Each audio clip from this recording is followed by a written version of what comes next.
کے کردار کو بلند کرے اور ہمیں جنتی خواتین میں شمار فرمائے بحق محمد و آل محمد۔ اور اب ہم آغاز سے مجلس کرتے ہیں خانوادہ شہزادی دو جہاں جناب فاطمۃ الزہرا سلام اللہ علیہا پر ایک بلند ترین نعرہ صلوات بھیج کر اللہم محمد و آل محمد وجل فرجہم۔ ہمارے آخری امام حجت خدا کی سلامتی اور ظہور کے لیے سب مل کر دعائے فرج کی تلاوت کریں۔ بسم اللہ الرحمن الرحیم اللہم کن ولیک الحجت صلواتک علیہ وعلی آبائہ فی هذه الساعة وفی کل ولی وحافظا وقائدا وناصرا ودلیلا وعینا حتی تسکنہ وجهك طوعا وتمتعه فيها طويلا برحمتك يا ارحم الراحمين اللهم صل على محمد۔ اب میں گزارش کرنا چاہتی ہوں ہاشمی زہرا صاحبہ سے کہ آپ تلاوت قرآن پاک شروع کریں۔ السلام علیکم ورحمۃ اللہ وبرکاتہ۔ وعلیکم السلام ورحمۃ اللہ وبرکاتہ۔ اعوذ باللہ من الشیطان الرجیم بسم اللہ الرحمن الرحیم۔ یسبح للہ ما فی السماوات وما فی الارض الملک القدوس العزیز الحکیم۔ هو الذي بعث في الأميين رسولا منهم يتلو عليهم آياته ويزكيهم ويعلمهم الكتاب والحكمة وإن كانوا من قبل لفي ضلال مبين وآخرين منهم لما يلحقوا بهم وهو العزيز الحكيم۔ ذلك فضل الله يؤتيه من يشاء والله ذو الفضل العظيم۔ مثل الذين حملوا التوراة ثم لم يحملوها كمثل الحمار يحمل أسفارا بئس مثل القوم الذين كذبوا بآيات الله والله لا يهدي القوم الظالمين۔ قل يا أيها الذين هادوا إن زعمتم أنكم أولياء لله من دون الناس فتمنوا الموت إن كنتم صادقين ولا يتمنونه أبدا بما قدمت أيديهم والله عليم بالظالمين۔ قل إن الموت الذي تفرون منه فإنه ملاقيكم ثم تردون إلى عالم الغيب والشهادة فينبئكم بما كنتم تعملون۔ يا أيها الذين آمنوا إذا نودي للصلاة من يوم الجمعة فاسعوا إلى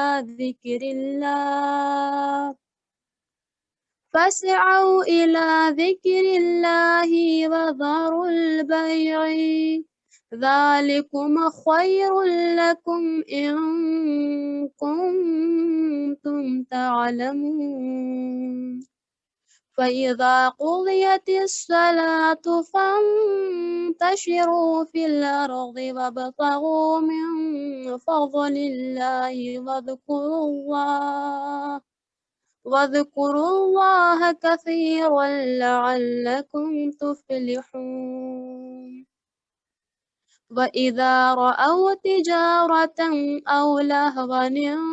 انفضوا إليها وتركوك قائما قل ما عند الله خير من اللهو ومن التجارة والله خير الرازقين صدق الله العلي العظيم.